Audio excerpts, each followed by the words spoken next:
And also WION's executive editor Palki Sharma Upadhyay, who is in New York, has sent us this report on the Prime Minister's agenda from the Times Square. Listen in.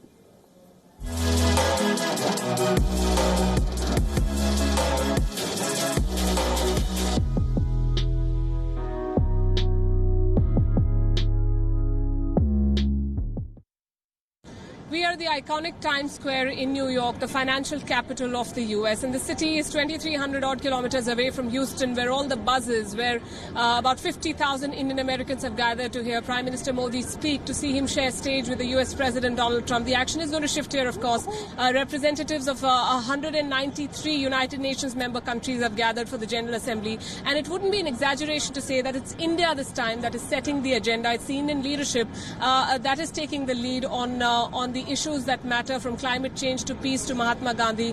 The Indian Prime Minister is going to address very many gatherings on all these matters. The Pakistani leadership, of course, is also here, and their single-pointed agenda remains Kashmir. But the Indian government has made it very, very clear that they are going to, their agenda is fairly broad, and they are going to address and engage with a lot of different communities and individuals. The fact that Donald Trump is sharing stage in an election year with the Indian Prime Minister at a time when his country is playing host to so many leaders of so many countries is a statement, a huge political statement. It shows the political clout of the Indian American community. It also shows the rising stature of India under Prime Minister Narendra Modi.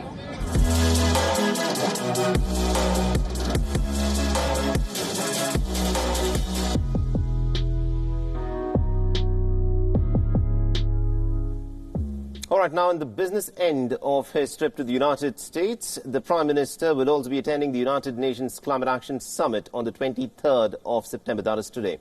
Now, the summit is being held before the second mega meeting of the International Solar Alliance that is to be held in New Delhi next month. The Prime Minister Modi, along with the French President Francois Hollande, remember, had jointly inaugurated the Solar Summit in Paris on the sidelines of the COP21 United Nations Climate Conference. Now, the International Solar Alliance is an alliance of more than 122 nations.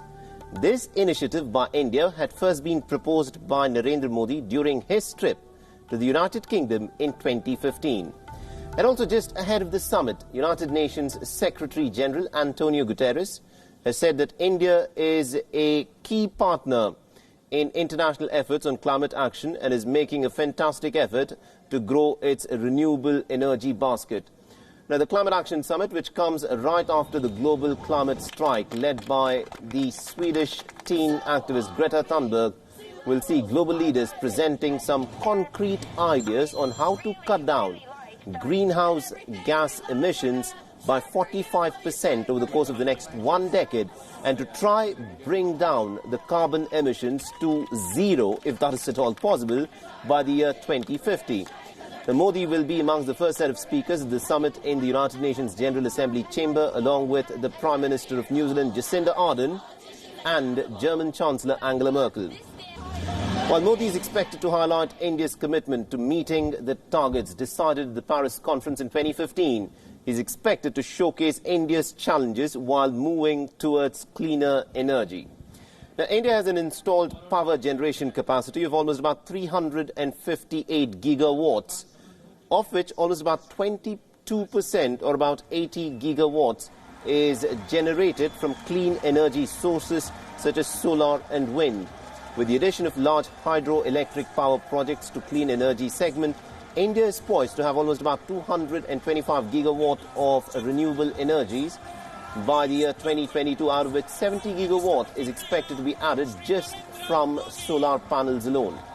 But the push for renewables will of course come at a very steep price, with India needing to invest, believe it or not, a jaw-dropping $2 trillion by the year 2030 to meet its climate change actions. Now, the last 4 years have been the hottest 4 years on record. And the month of July earlier this year was the hottest month in recorded history. The temperatures are on the rise even in the Arctic, and the species extinction rate is happening at a faster rate than has ever been seen since the last ice age. And also the quality of air, the weather and also the impact on health and the threat to food security, the manner this is likely to impact the economy and social harmony are all becoming more and more evident now. India has made it clear that it is on track with its pre-2020 climate change goals and will not reassess its targets before the year 2023.